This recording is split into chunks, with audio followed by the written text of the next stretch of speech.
Il est 19h30. Nous sommes vendredi soir lorsque mon téléphone sonne. Mais cette fois-ci, à mon grand soulagement, ce n'est pas l'un de mes patients qui m'appelle, mais ma meilleure amie d'enfance, Laure. Je peux entendre depuis l'autre bout du combiné le bruit du fond qui provient de son poste de télévision. Hello, alors comment va mon docteur comportementaliste préféré? Elle est un peu exténuée à cause de son travail. Je pense qu'elle a vraiment besoin de se changer les idées. Je vois que de ton côté, tu as l'air en forme. J'ai justement ce qu'il te faut pour te remonter le moral. C'est mystérieux tout ça? Bon, j'en profite, mes parents ne sont pas là ce soir, donc ce sera notre petit secret. Je rentre tout juste d'un voyage d'affaires en Allemagne, et en tant que bonne journaliste qui se respecte, je n'allais sûrement pas louper cette opportunité d'interviewer Monsieur Wallace. Alors qu'est-ce que ma petite fouine a encore déterré comme secret? Le scoop du siècle. Bon, seulement j'ai besoin de tes services. Qu'est-ce que je viens faire là-dedans, moi? Je n'ai rien à voir avec tes malversations, alors laisse-moi en dehors de ça. Au contrôle. Juste pour cette fois, tu n'auras rien à faire, je m'occupe de tout, t'y vas et... Je ne t'appelle pas pour parler affaires, j'ai assez à faire de mon côté. Encore moins si c'est pour alimenter ta psychose. L'an dernier, j'ai déjà donné avec ton histoire à dormir debout, d'extraterrestre. Résultat, c'était simplement un homme extraverti, certes un peu trop accro à la chirurgie esthétique. Mais cette fois-ci, c'est différent. Je n'ai jamais été aussi sûre de moi sur ce coup-là. Mais bien sûr. Tu sais, depuis ce fameux interview avec Monsieur Wallace, il y a ce même cauchemar qui me hante toutes les nuits. Au début, tout se passe normalement, mais peu à peu, l'interview prend une tournure assez angoissante. Répétant sans cesse qu'il n'est pas là pour son travail, mais qu'il a un message à faire passer au monde entier. Et je me réveille en sang, engourdie et affaiblie, attachée sur un lit d'hôpital. Je sens une présence sous mon lit. Je crie, je me débat, mais étant trop faible, je m'évanouis.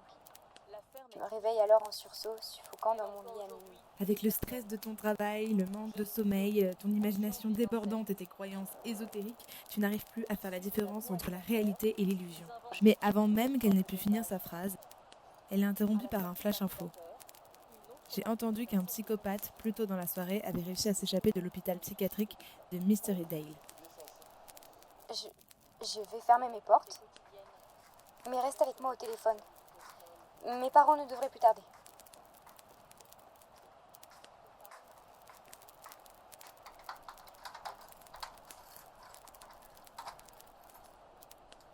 Tu n'as pas à t'inquiéter, tu es en sécurité. Mets-toi une bonne comédie pour te changer les idées.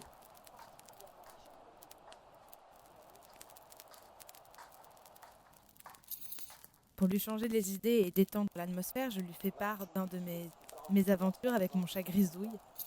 J'étais tranquillement installée sur mon canapé et je regardais un documentaire quand elle a commencé à miauler et gratter frénétiquement devant ma porte d'entrée. Durant 15 bonnes minutes, puis plus rien. Elle avait tellement griffé ma porte que je pouvais presque voir ce qui se passait de l'autre côté. J'étais furieuse. Non mais, tu me fais une blague là, hein? Pas ma Grisouille. Si, je t'assure, elle va finir par me rendre complètement folle.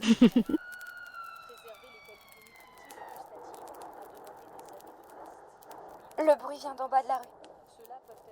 Je vais jeter un coup d'œil, histoire de m'assurer que tout va bien. Sûrement un voisin qui a trop bu ou les gamins des quartiers qui font une mauvaise blague.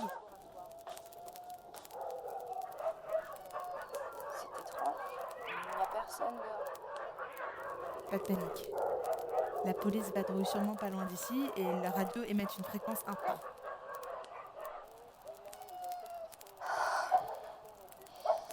T'as sûrement raison. Oh mon Dieu! Quoi? Brad Pitt t'a demandé en mariage avec une banderole dans le ciel? Il y a des silhouettes dehors. J'arrive pas à distinguer clairement. Ils sont postés devant chaque porte du quartier qu'ils fixent. J'arrive à les voir distinctement à présent. Mais ce n'est pas possible. Maman! Papa! C'est bien vous? Leur large sourire me glace le sang. Tu me fais peur. Mets-toi au lit, j'envoie un message à tes parents.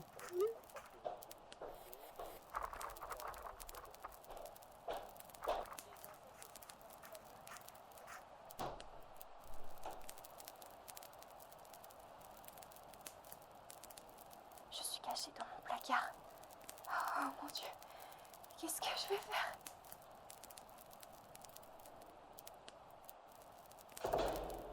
Là. Ils ont réussi à rentrer dans la maison.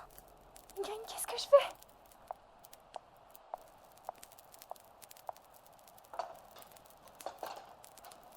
Là. Où es-tu, là? Va les voir, explique-leur la situation, ils comprendront, c'est tes parents. Non, ça jamais.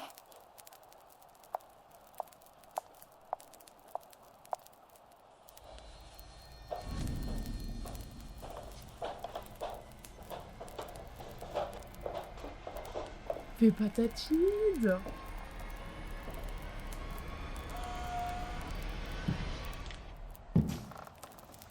Je t'ai trouvé. Pitié! Au secours!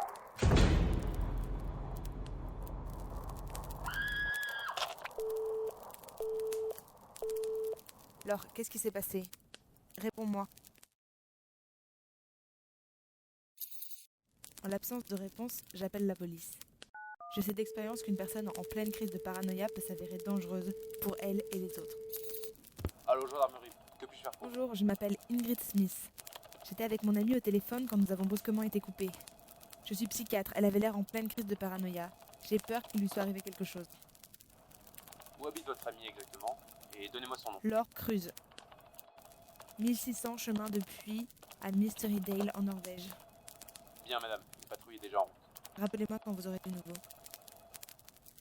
On n'y manquera pas. Bonne soirée. Un peu plus tard dans la soirée, la police m'a rappelé.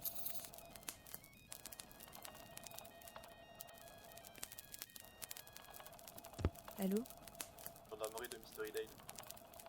Vous avez du nouveau concernant Laure? Comment vous dire? Je commence à en avoir marre des petits fonds dans votre genre qui s'amusent à faire des traquenards.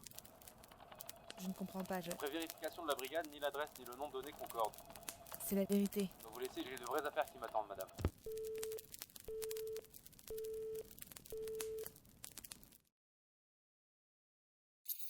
Après ce soir-là, on n'a jamais su ce qui leur est arrivé. Elle ne m'a plus jamais donné de signe de vie et depuis ça me hante.